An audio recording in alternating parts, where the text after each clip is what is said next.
The desert floor is still warm from the afternoon sun, but the woman lying face down in the sand has stopped feeling. Temperature, the year is 1851, the 14th day of March, and the wagon train that was supposed to carry the Oman family to California lies in scattered wreckage across a 4-mile of Arizona territory. Her name is Mary Ann Oman. She is 17 years old. She was until approximately 2 hours ago traveling with her parents, her 4 brothers, and her 2 sisters toward what the family believed would be a new life in the fertile lands of the Pacific coast. Her parents are dead. She watched her father's skull crushed with a war club while he tried to negotiate for the family's lives. She watched her mother fall beside him, her younger siblings scattered and screaming as warriors moved through the camp with methodical violence. She herself was struck. She can feel the blood matting her hair where the blow landed, but somehow she is still alive, still conscious, still aware of what is happening around her, even though she cannot move, cannot speak, cannot do anything except lie in the sand and listen. She can hear the warriors gathering, the survivors. She can hear the voices of her sisters, Olive, 15 years old, and Marianne, 7, crying. Somewhere nearby, she can hear her brother, Lorenzo, groaning from wherever he fell, not dead, but wounded badly, enough that the warriors have apparently decided he is not worth taking. She can hear the sounds of the family's possessions being sorted, the wagon being stripped of anything useful, the methodical efficiency of people who have done this many times before.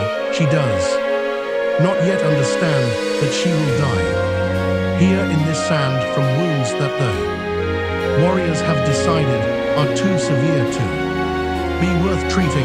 She does not yet understand that her sisters will be taken, will begin a journey into captivity that will last years, that will transform them into something their family would not recognize, that will end for one of them in death and for the other in a return to white society, so traumatic that she will spend the rest of her life trying to reconcile who she was with, who she became. What Mary Ann Ottman does understand in her final hours of consciousness is that everything her family believed about their journey westward was wrong. They believed they were traveling through empty land toward opportunity. They were traveling through the homeland of peoples who had lived here for centuries, peoples who were fighting a war for survival against the waves of settlers pushing into their territory, peoples who had developed specific practices for dealing with captives that Mary Ann's family had never imagined. The Tonto Apache warriors who attacked the Oatman wagon train were not acting randomly. They were operating according to patterns that their culture had developed over generations, patterns for raiding, for selecting captives, for processing those captives through experiences that would determine whether they lived or died, whether they were adopted into Apache society or traded to other peoples, whether they remained forever outsiders or became in some transformed sense Apache themselves. What happened to Olive and Mary Ann Ottman over the following years, and what happened to hundreds of other women who were taken captive during the Apache wars of the 19th century is what tonight's video will reveal. This is not the romanticized captivity of frontier Mythology. This is not the simplified narrative of savage Indians and innocent settlers. This is the documented reality of what captive women experience, the selection process, the breaking period, the transformation that Apache captivity was designed to produce. It is brutal, it is systematic, and it is recorded in sources ranging from captivity, narratives written by survivors to military reports to anthropological studies of Apache culture conducted before traditional practices were lost. This is what the Apache did to their captives. This is what the sources document.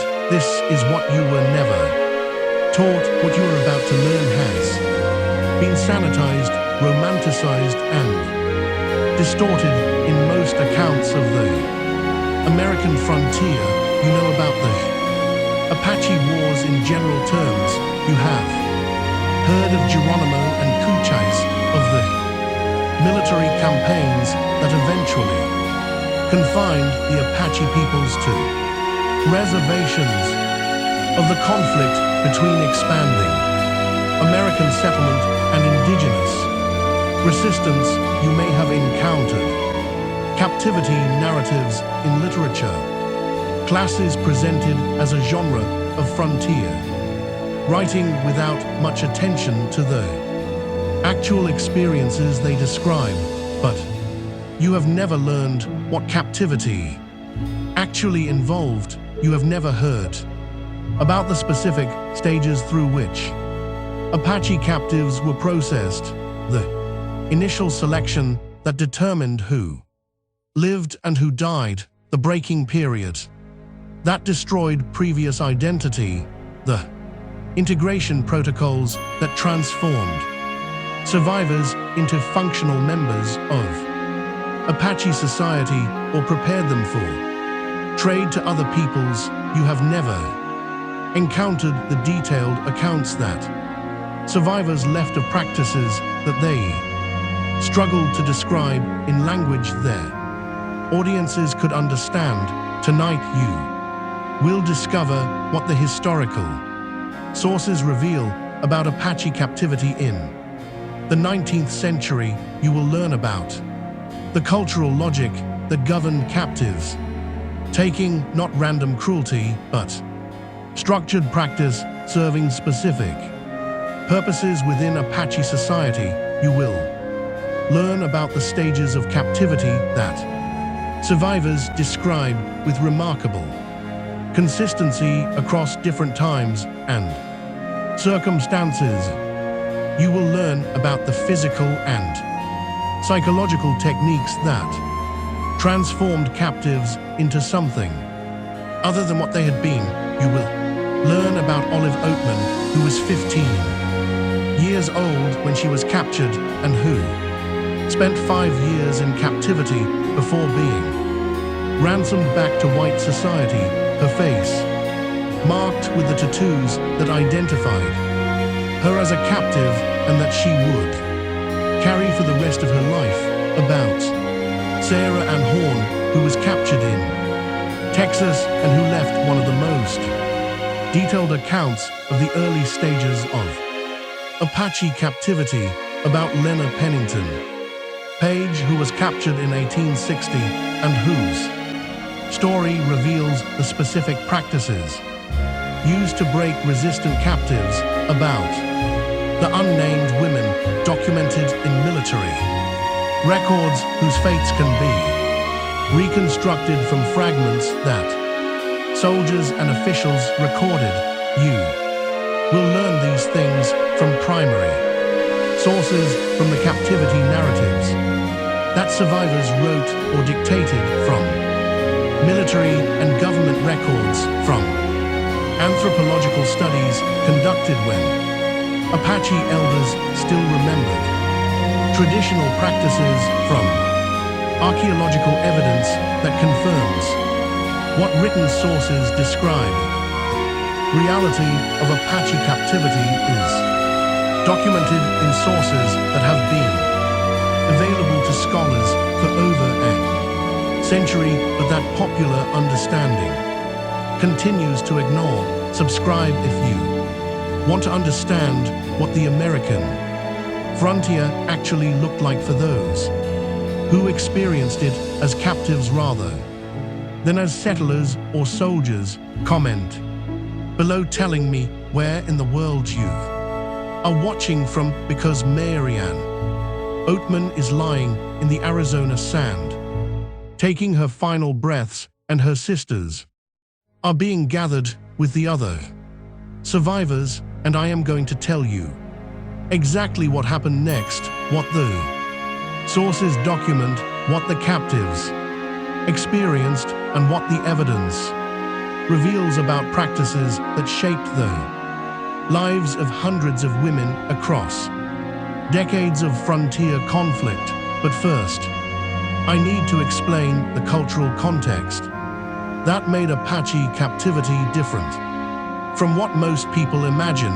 The Apache peoples, a term covering multiple distinct groups, including the Chiricahua Mescalero, Western Apache, Leipan Jicorilla, and others, had practiced captive taking for centuries. Before European contact, captives served multiple functions within Apache society, and understanding these functions is essential for understanding what captives experienced.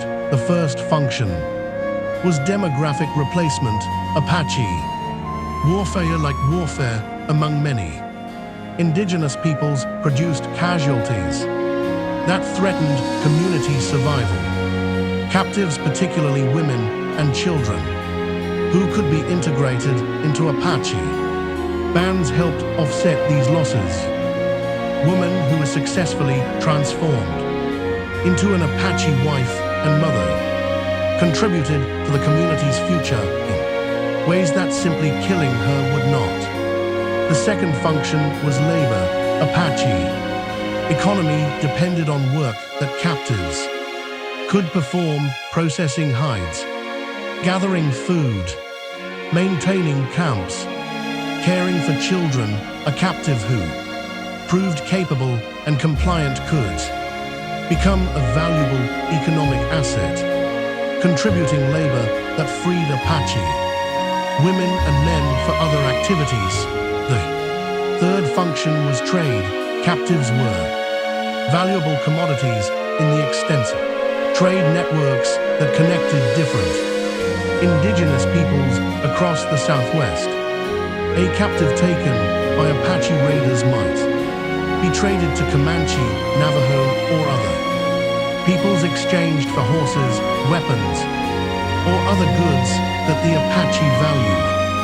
This trade function meant that captives' fates were not always determined by their Apache captives. They might pass through multiple owners and multiple cultures during their captivity.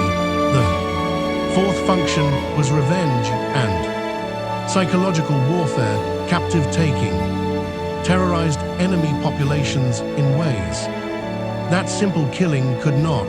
The knowledge that capture meant not quick death but prolonged captivity, with all that captivity involved, made frontier settlements fear Apache raids in ways that shaped settlement patterns, military deployments, and political decisions. Captives were weapons of psychological warfare as well as economic assets. The fifth function was ritual and status. The taking of captives demonstrated warrior prowess in ways that enhanced status within Apache society. A warrior who returned from a raid with captives had proven his skill and courage. The treatment of those captives, whether harsh or lenient, reflected the warrior's status and his band's circumstances.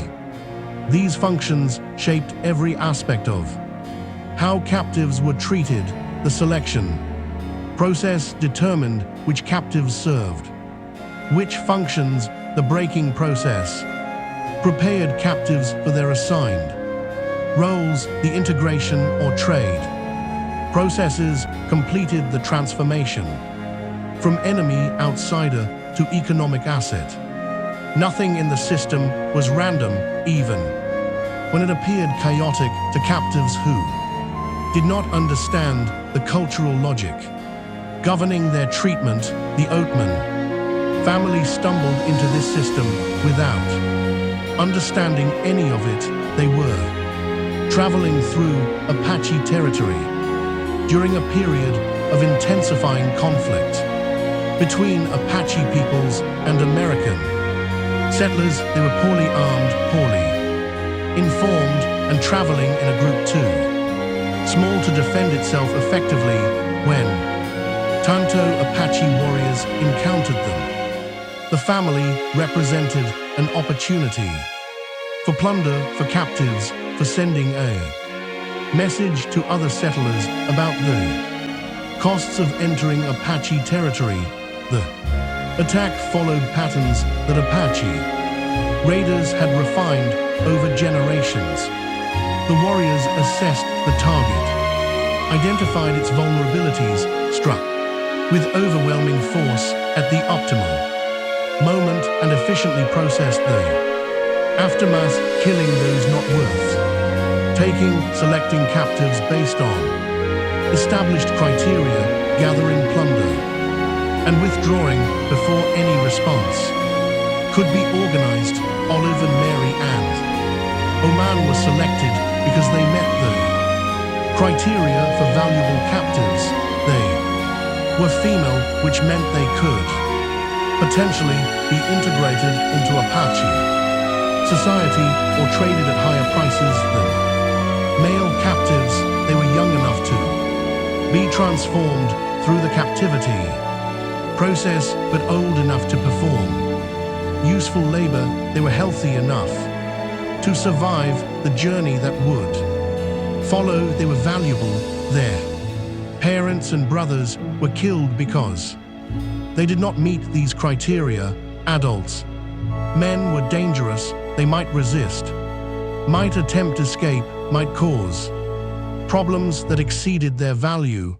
The younger children were too young to survive the rigors of captive transport. The wounded, like Marianne, were not worth the resources required to keep them alive. The selection was brutal, but logical within the framework that governed Apache captive taking. What followed for Olive and Marianne would be governed by this same logic, not random cruelty, but systematic processing, designed to achieve specific outcomes. The first stage of Apache captivity was the taking itself, the initial capture, and the immediate aftermath that determined whether captives would survive long enough to enter the processing that followed. For Olive and Marianne Oatman, the taking happened on March 14th, 1851. Their attack lasted perhaps 30 minutes. Their parents and 4 siblings were killed. They were seized, bound, and forced to march away from the site before any help could arrive. Not that any help was coming, given the isolation of the attack site. The journey that followed was designed to test captives. Immediately, Apache raiders traveled fast, covering ground at speeds that exhausted even conditioned warriors. Captives who could not keep pace were killed or abandoned. Captives who complained, who tried to slow the group, who showed signs of being more trouble than they were worth, were eliminated. The journey was the first selection. Filter only captives with the physical capacity and psychological resilience to survive brutal travel conditions would reach the next stage. Olive later described this initial journey in her Captivity narrative. we were driven at a pace that seemed impossible to maintain. My feet bled, my body itched from the blows that accompanied any hesitation. My sister was so small, so young, and yet she was expected to keep the same pace as the warriors with the same consequences for failure. I carried her. When I could, I encouraged her. When I could not carry her, I understood, without being told, that if she fell behind, we would both die. The physical demands were only part of the initial testing. Captives were also being evaluated for psychological responses. Did they fight back? Did they attempt escape? Did they cooperate sufficiently to be manageable? Did they show the kind of resilience that suggested they might survive the full captivity process? Warriors observed captive behavior constantly during the initial journey, forming assessments that would influence how captives were treated in subsequent stages. The journey from the attack site to the initial Apache camp took approximately 4 days. During this time, the Okatman sisters received minimal food, minimal water, and minimal rest.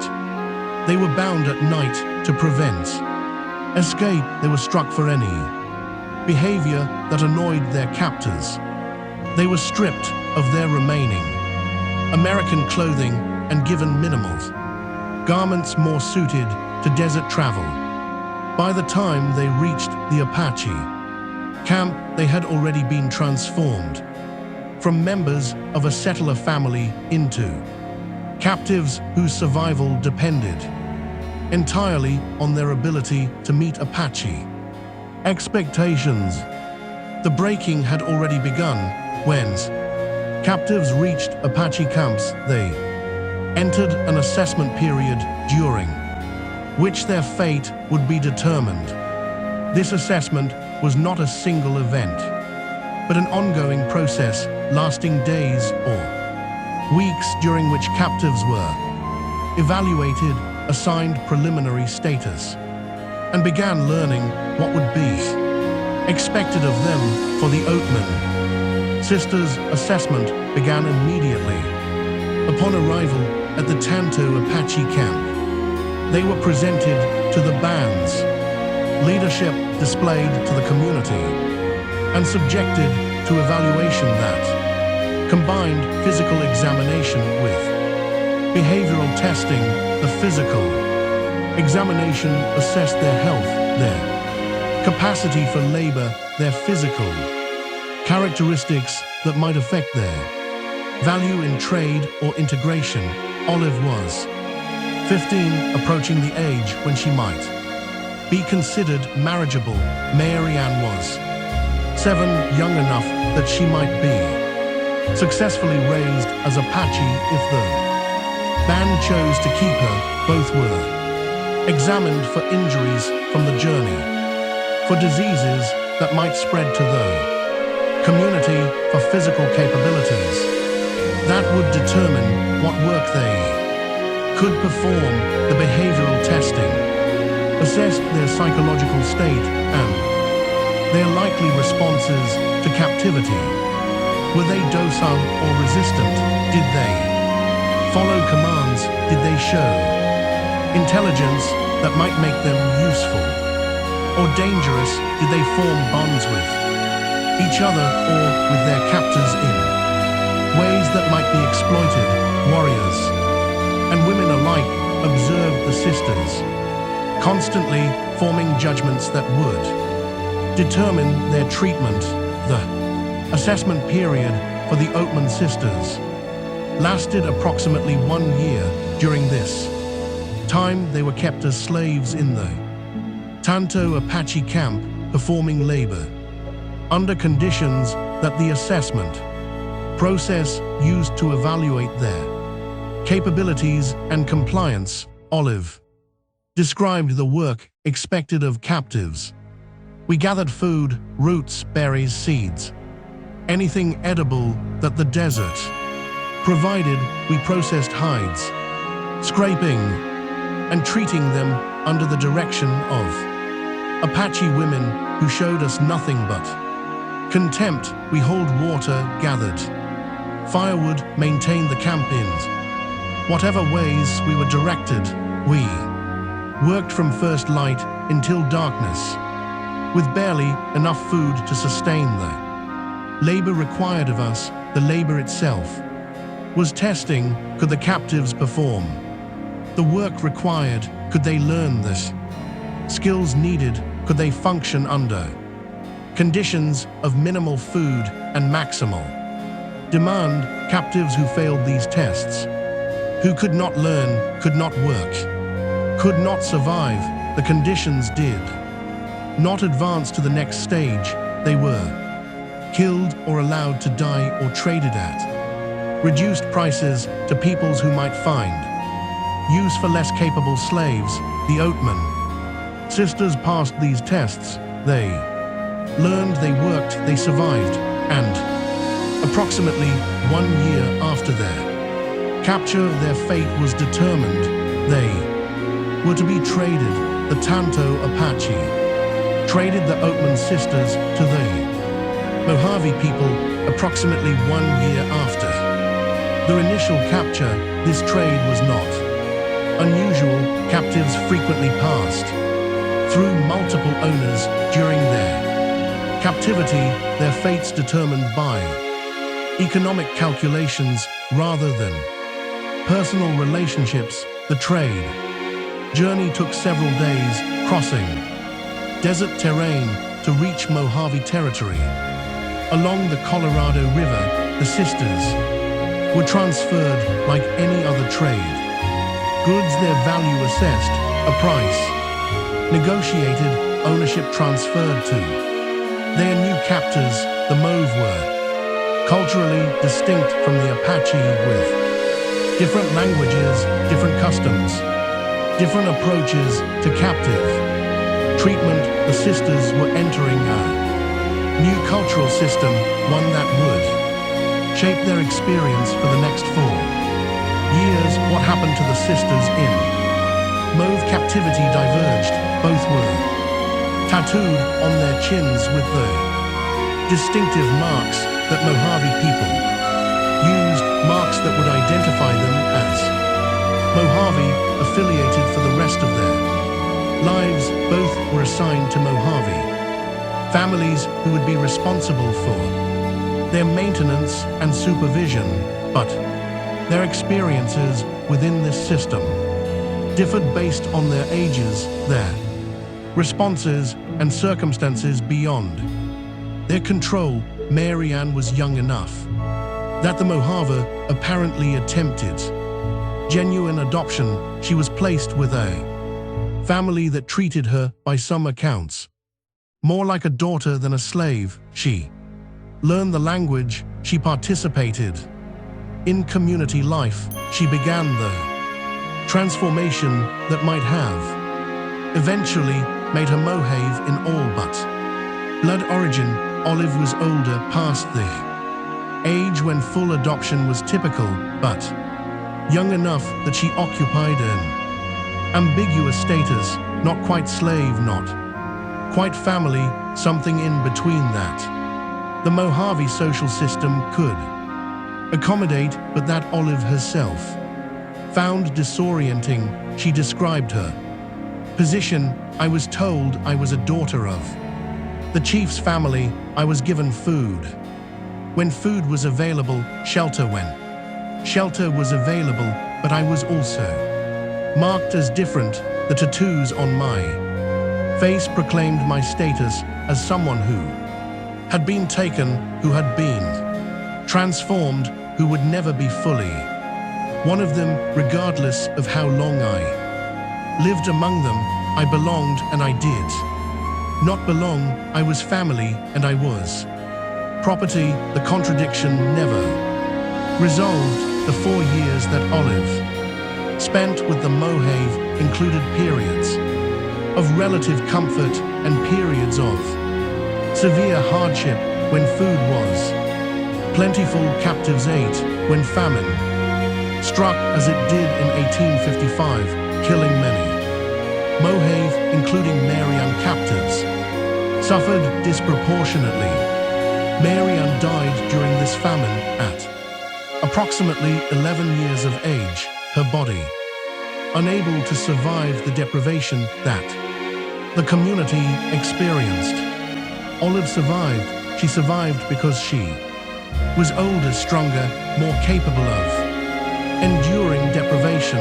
She survived because she had learned to navigate Mojave society well enough to access whatever resources were available. She survived because the randomness of famine took her sister instead of her. By the time American authorities learned of her existence and negotiated her release in 1856, Olive had spent 5 years in captivity.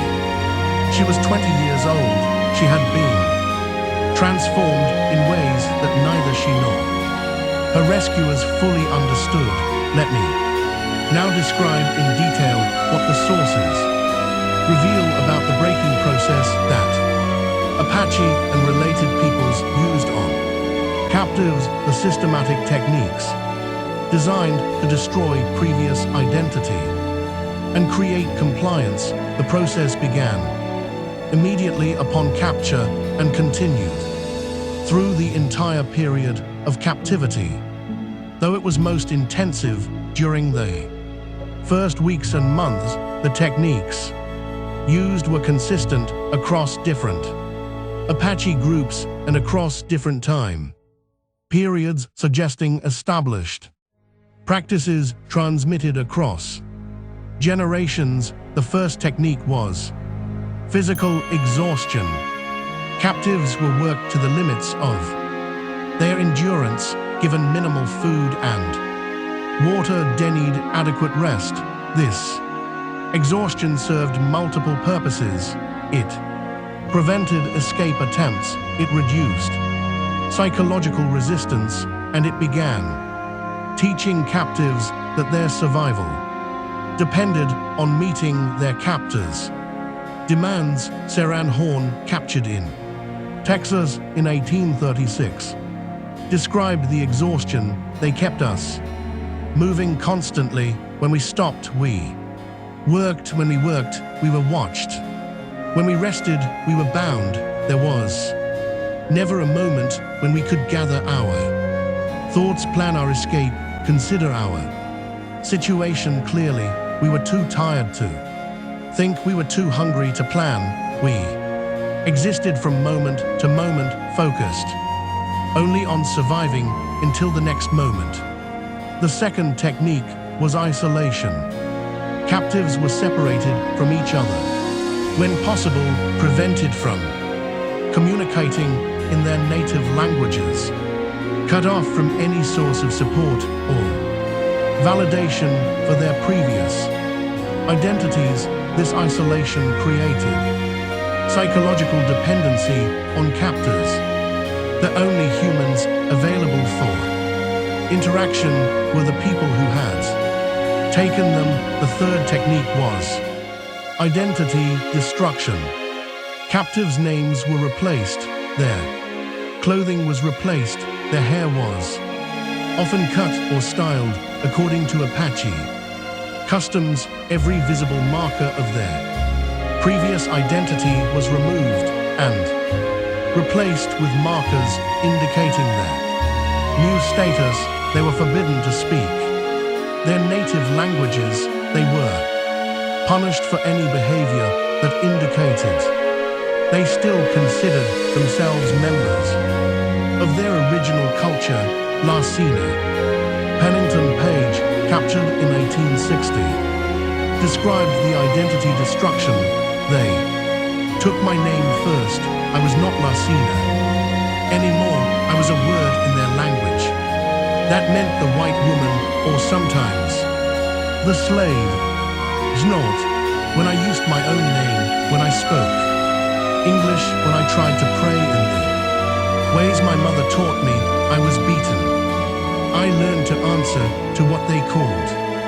Me, I learned to speak their words. I learned to keep my prayers silent inside my head where they could not hear them. The fourth technique was violence, calibrated to produce compliance without permanent damage. Captives were beaten for resistance, for slow compliance, for any behavior that displeased their captives, but the violence was typically calculated, severe enough to cause pain, and fear, not severe enough to kill or permanently disable a valuable captive. The goal was submission, not destruction. The fifth technique was intermittent kindness. Captors who had been brutal might suddenly show kindness, offering food, reducing workload, treating the captive almost gently. This unpredictability prevented captives from developing stable coping strategies, kept them focused on reading their captors' moods rather than on their own internal states, and created psychological bonds that made resistance more difficult. Modern psychologists recognize these techniques as methods that produce what is now called traumatic bonding, psychological attachment that develops between captives and captives under conditions of fear, isolation, and intermittent kindness. The Apache did not know the neurological mechanisms involved, but they understood empirically that these methods worked. The breaking process was not uniform across all captives. Children, particularly young children, were often treated more gently. The goal was adoption and integration rather than breaking. Women of marriageable age received treatment calibrated to their expected role as wives. Older captives, whose integration was less likely, might receive harsher treatment appropriate to their status as permanent slaves. But across all variations, the fundamental purpose was the same: to destroy the captive's previous identity and create someone capable of functioning within Apache society in whatever role had been assigned. Let me tell you now about 5 women whose experiences in Apache or related captivity were documented well enough to reconstruct their stories. Women whose outcomes reveal the range of what captivity produced. Olive's story is the best documented because she lived to tell it. After her release in 1856, she eventually cooperated with a minister named Royal Stratton to produce a captivity narrative that was published in 1857 and became one of the most widely read accounts of Southwestern captivity. The narrative presents Olive's experience through the lens of 19th century expectations, emphasizing her suffering, her resistance, her maintenance of Christian faith despite pagan captivity. But even through this filter, details emerge that reveal the reality of her experience. The tattoos on her face were permanent markers of her captivity. Mojave women received similar tattoos as part of normal cultural practice, but Olive's tattoos specifically identified her as a captive, someone who had been taken, transformed, incorporated into Mojave society through processes that left visible evidence. She would carry these marks for the remaining 47 years of her life, unable to hide her history regardless of how she tried to present herself. Her reintegration into white society was difficult. She had spent 5 years living as Mauve, speaking Mauve language, following Mojave customs, surviving according to Mojave ways, The person who returned was not the 15-year-old who had been taken. She was someone else, someone shaped by experiences that her rescuers could not understand, and that she struggled to explain. She married in 1865, had no children, lived quietly in Texas until her death in 1903 at age 65. Her husband reportedly destroyed most of her personal papers after her death, leaving questions about her internal experience of captivity and return that can never be answered. What the sources do reveal is that she never fully reconciled her captive experience with her post-captivity life. She gave lectures about her experience for several years, but eventually withdrew from public speaking. She maintained contact with the Mohave people, or at least did not sever all connection. When she died, she carried her tattoos to her grave, permanent evidence of a transformation that neither captivity nor return had been able to complete. Sarah Ann Horn was captured in Texas in 1836 during a Comanche raid that killed her husband and several children. She spent approximately 2 years in captivity before being ransomed, and she later dictated a narrative of her experiences that provides some of the most detailed description of the early stages of Southwestern captivity.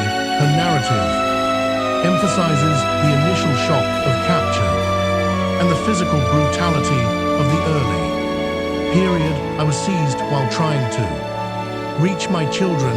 I saw my husband killed before my eyes. I saw my older children scattered. I did not know then, and would not know for years, which of them lived and which died. I was bound, thrown across a horse, and carried away from everything I had known with a speed that made thought impossible. Breaking process she describes is consistent with other accounts. She was worked to exhaustion, denied adequate food and water, beaten for any resistance, isolated from other captives. When possible, she describes the psychological impact in terms that suggest the dissociation that modern trauma researchers recognize. There came a point when I no longer felt that the body being beaten was mine. I watched from somewhere outside myself as they struck me. I watched as my hands performed the tasks they demanded. I was present and I was absent at the same time. I think this separation is what allowed me to survive. I could endure what was happening to the body because I was no longer entirely in it. Sarah Ann was eventually ransomed. Her family raised money to purchase her release, a common outcome for captives whose relatives had resources and knew where to direct them. She returned to Texas, remarried, had additional children, and lived until 1891. But her narrative indicates that return did not end the effects of captivity. She describes nightmares that continued for years, a fear of certain sounds and situations that reminded her of her captivity, difficulties in relationships that she attributed to what she had experienced. Modern readers recognize these as symptoms of what is now called post-traumatic stress effects that 19th century medicine did not understand and could not treat. Larsena Pennington was 18 years old when she was captured in Arizona Territory in 1860 during an Apache raid that killed several members of her party. Her experience was relatively brief. She was held for approximately 1 month before being recovered by military forces pursuing the raiding party, but her account provides detailed description of the intensive breaking that occurred during the early period of captivity. She describes being stripped immediately. After capture, they took everything, my clothing, my shoes, my belongings. I was left with nothing from my previous life, nothing that connected me to who I had been. They gave me a rough garment that barely covered me and moccasins that did not fit. I was no longer the person who had worn those clothes. I was becoming someone else, someone they were making.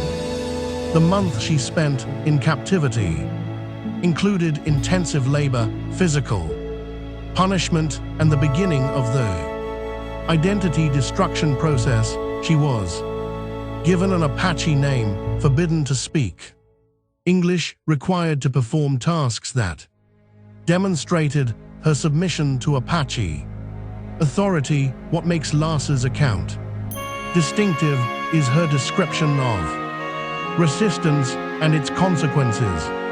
I refused at first. I would not answer to the name they gave me. I spoke English when I could. I prayed aloud in defiance of their commands. Each refusal brought punishment, beating, deprivation of food, isolation in conditions that I thought would kill me. I learned that my resistance changed nothing except the degree of my suffering. The task still had to be performed. The transformation was still happening. I was simply making it more painful for myself. By the time military forces recovered her, she had been significantly affected by even 1 month of captivity. She returned to white society, married John Page in 1863, and lived until 1913. But her accounts of captivity, recorded in various forms over her long life, indicate that the experience marked her permanently. Francesca Johnson was a Mexican woman captured by Lena Apache, approximately 1843. Her case is documented in military records and government correspondence, rather than in a formal captivity narrative, providing a different type of evidence about captivity experience. She was approximately 22 years old when captured, the wife of a rancher whose property was raided during the endemic violence of the Texas-Mexico borderlands. Unlike some captives, she was not ransomed or rescued.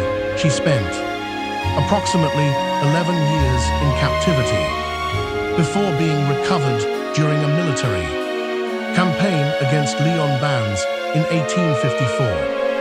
The military records describe her condition at recovery in terms that suggest the comprehensive nature of her transformation.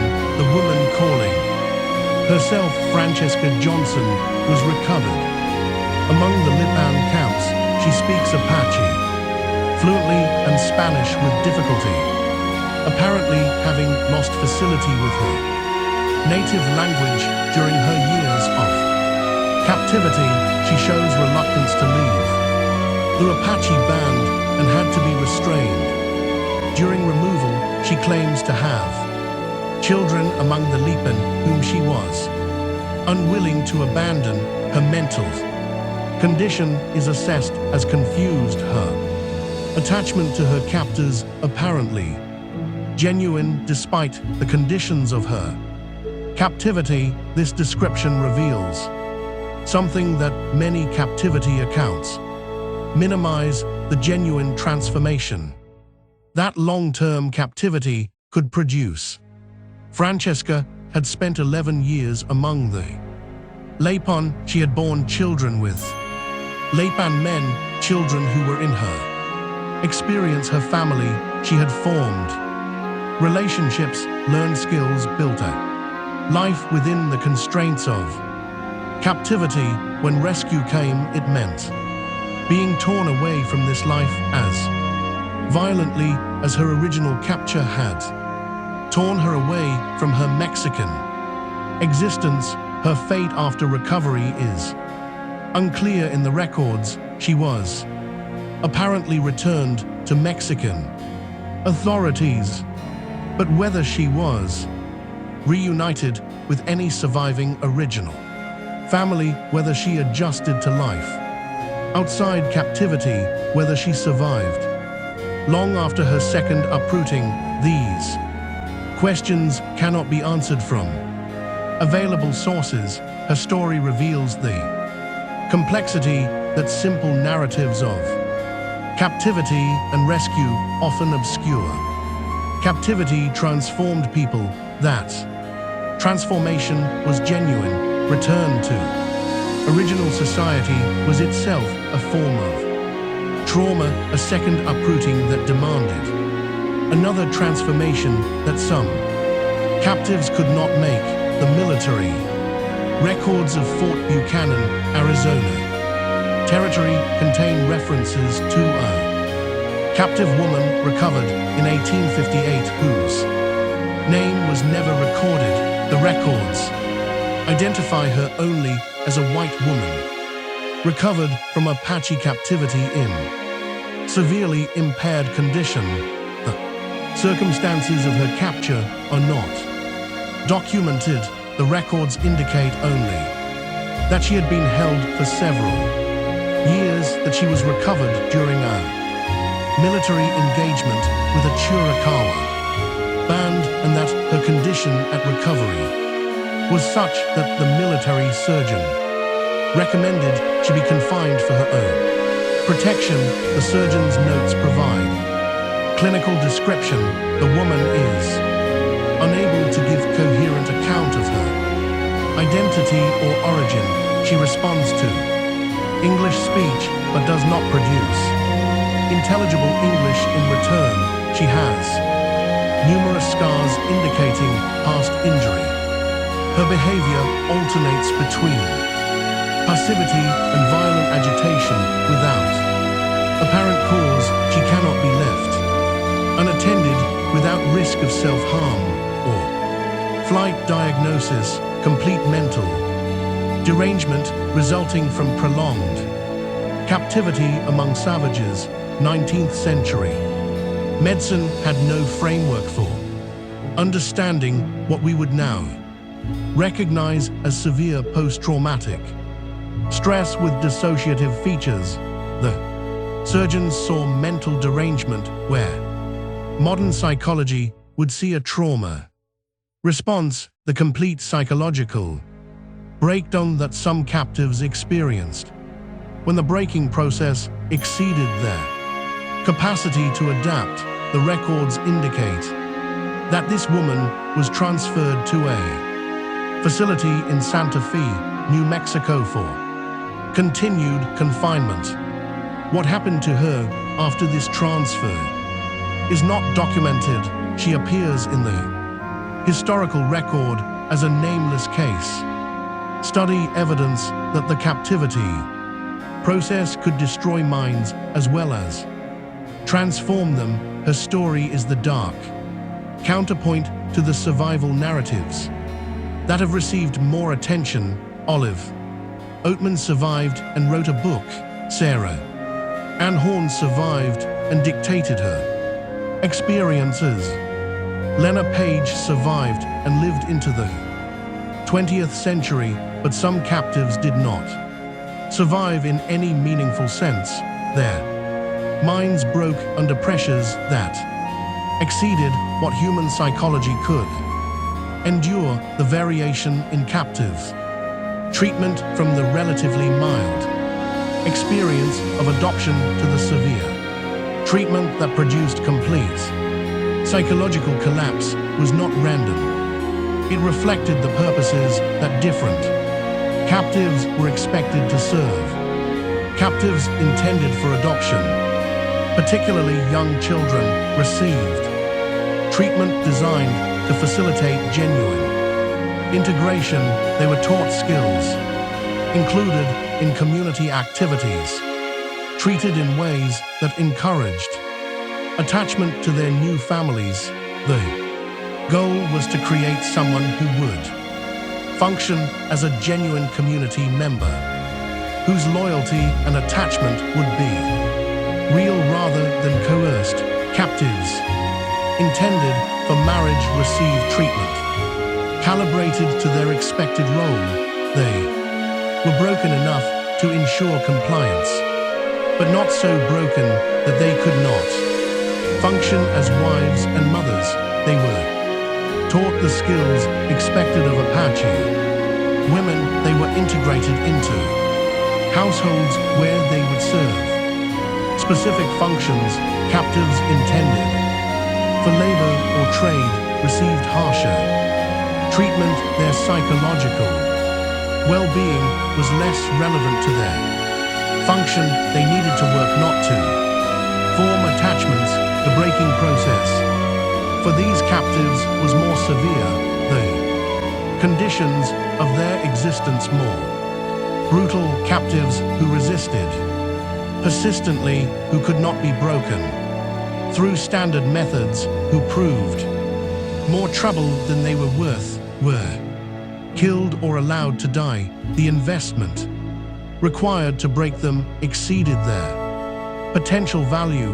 The system had no use for them. This functional variation explains the range of outcomes documented in captivity accounts. Some captives genuinely integrated into Apache society, forming attachments that survived even after rescue. Some captives survived by complying without attachment, performing required roles while maintaining internal resistance. Some captives broke completely, their minds unable to sustain the pressures applied to them. Some captives were killed when they proved unsuitable for any available function. The Apache captivity system was not designed to produce any single outcome.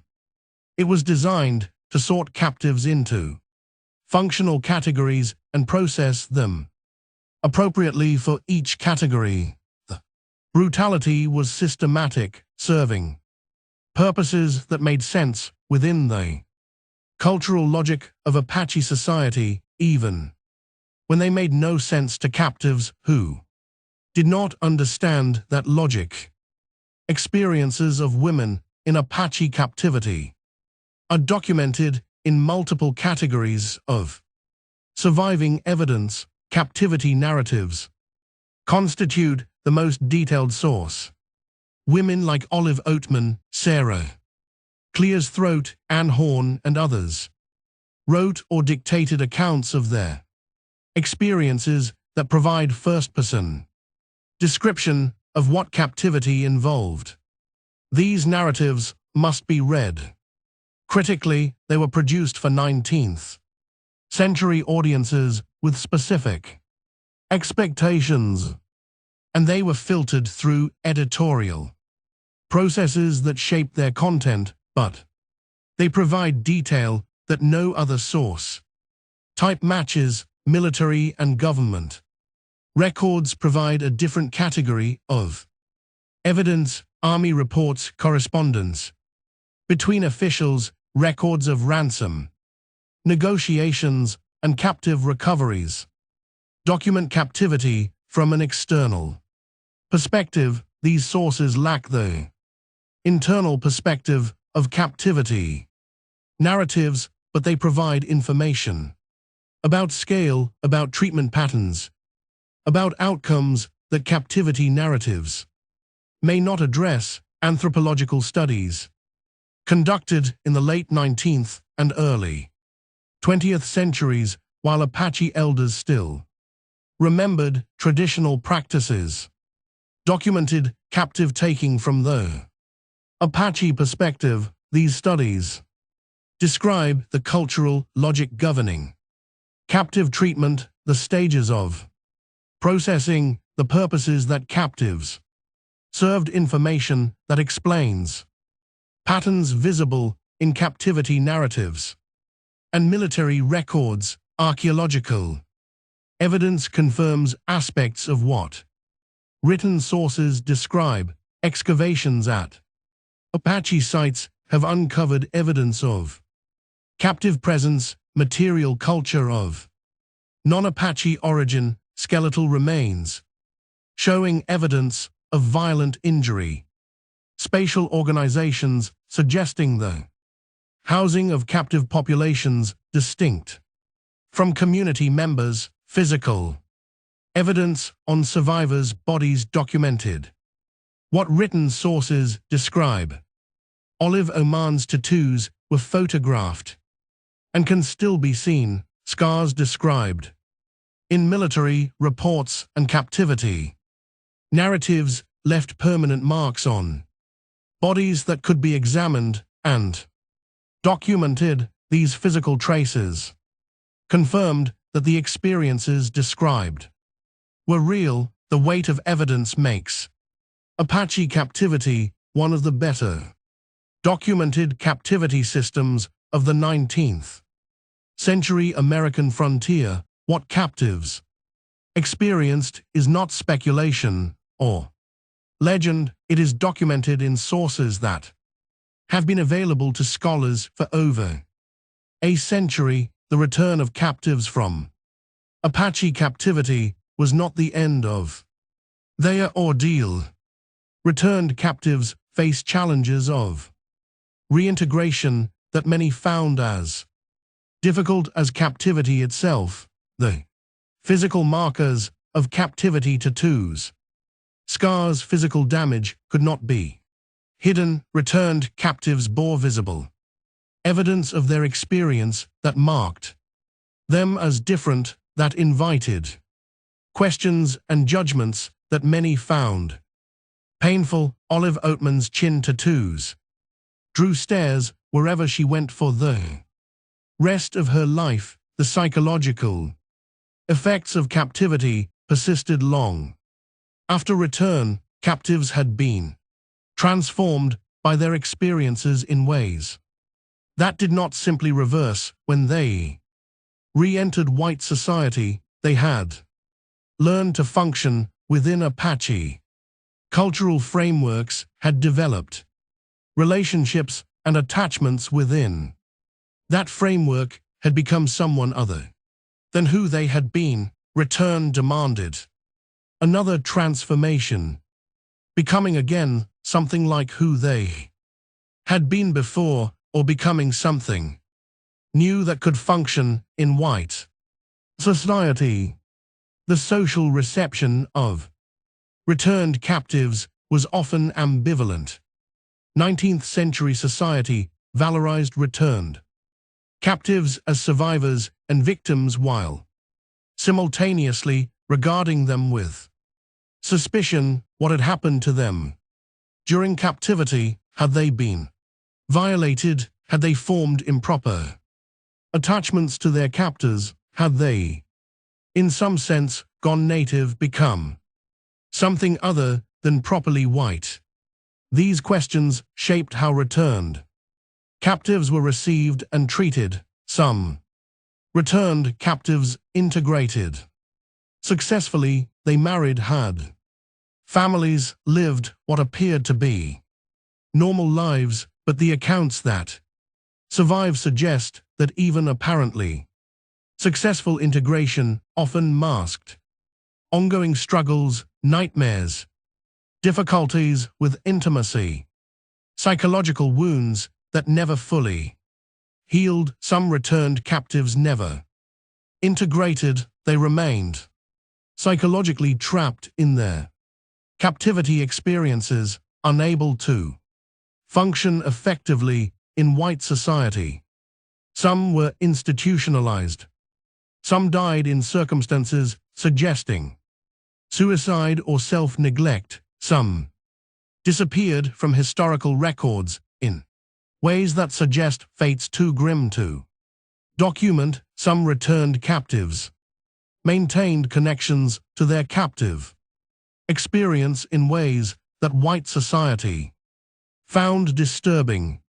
They missed aspects of life among their captors. They maintained relationships with former captors when possible. They acknowledged that their captive identity had become, in some sense, as real as their original identity. This acknowledgement was rarely welcome.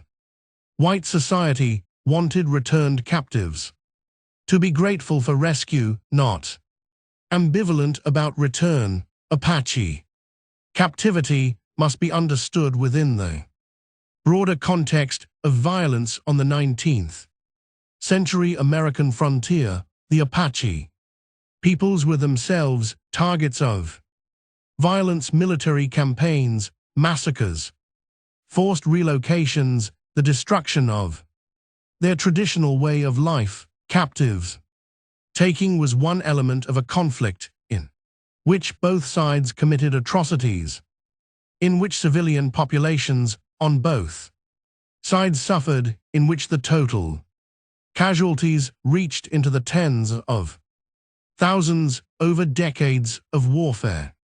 American and Mexican responses to Apache raids included practices as brutal as anything the Apache did. Scout bounties encouraged the killing of Apache people for cash payments. Military campaigns targeted not just warriors but entire communities, killing women and children. Alongside fighting men, captive Apache people were themselves enslaved, sold, killed, treated with brutality that matched or exceeded what Apache captives did to their prisoners. This context does not excuse what happened to women.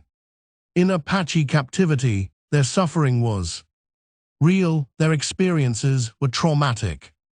Their stories deserve to be told, but context helps explain why the violence occurred, why it took the forms it did, why both sides developed practices that seem incomprehensible outside the framework of total conflict that characterized the Apache Wars. The women who were captured existed at the intersection of this conflict, victims of Apache violence that was itself a response to American violence, that was itself a response to indigenous resistance to invasion of indigenous lands. Their individual suffering was real. The larger context that produced their suffering was a tragedy of collision between peoples who could not coexist in the forms their cultures had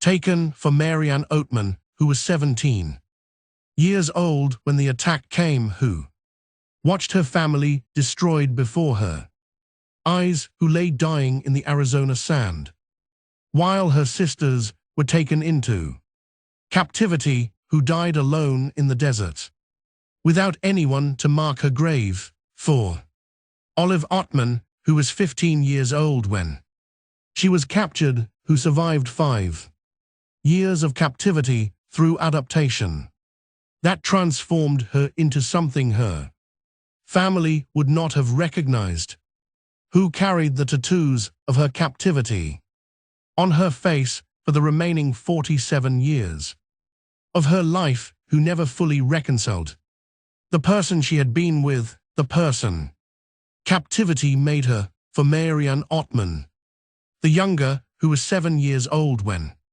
she was captured, who was traded to the Mojave and raised in circumstances that approached adoption, who died during the famine of 1855 at approximately 11 years of age, her young body unable to survive the deprivation that killed many. Movers well. For Sarah Ann Horn, who saw her husband and children killed, who endured 2 years of captivity before being ransomed, who returned to white society carrying psychological wounds that continued to affect her until her death over 50 years later. for Larsina. Pennington Page, who resisted and was. Beaton, who submitted and was. Transformed, who recovered after only 1 month of captivity, but carried the experience for the remaining 53 years of her life. For Francesca Johnson, who spent 11 years in captivity and bore children among the Lapon, who formed attachments that made her rescue another form of uprooting, whose fate after recovery disappeared from the historical record. For the unnamed woman of Fort Buchanan, whose mind broke under pressures that exceeded what her psychology could endure, who was confined to institutions for whatever remained of her life, who appears in history only as a case study in the destruction that captivity could cause. For the hundreds of other women taken during the Apache Wars, women whose names were not recorded, whose stories were not preserved, whose experiences can only be inferred from fragments in military reports and government correspondence. They were not adventurers. They were not participants in the American frontier by choice. They were caught in a conflict they did not create, subjected to practices they did not understand, transformed by experiences that exceeded anything their previous lives had prepared them for. Their suffering was real, their transformation was real, their stories deserve to be told without the romantic distortions that have characterized so many accounts of the frontier. They survived or they did not. They integrated into captive society where they resisted until broken, or they broke entirely and never recovered. They returned to white society and adjusted, or struggled or failed. Each outcome represents a real woman's experience of captivity and its aftermath. This is what women endured in Apache captivity. This is what the sources document: the taking, the breaking, the transformation that captivity was designed to produce. This is what the survivors described in their own words, filtered through 19th century expectations, but revealing the reality of their experiences. The frontier wars ended over a century ago. The Apache people survived their traditional practices, transformed by reservation life and assimilation pressures. The captive women are all long dead, their stories preserved only in documents that scholars consult and most people never read. But the experiences were real, the suffering was real, the transformation was real, and somewhere in archives across the American Southwest there are documents that preserve what happened: military reports describing recovered captives, government correspondence negotiating ransoms, captivity narratives telling stories that their authors struggled to tell in language their audiences could accept. They deserve to be remembered, not as romantic figures in frontier mythology, not as symbols and narratives of civilization versus savagery, not as evidence for arguments about who the villains really were, as people, as women who experience something that most of us cannot imagine, as survivors whose survival costs them more than most people ever have to pay, as Olive, as Marianne, as Sarah, as Larsina, as Francesca, as the unnamed woman whose name we will never know. Remember them. Remember what they endured. Remember. Subscribe if you want more hidden histories revealed. Comment below, telling me where in the world you are. Watching from, share this video with anyone who thinks they understand the American frontier but has only learned the simplified version. The frontier was not empty land waiting to be settled. The conflicts were not simple stories of good and evil. The captives were real women whose experiences deserve to be known. Remember them.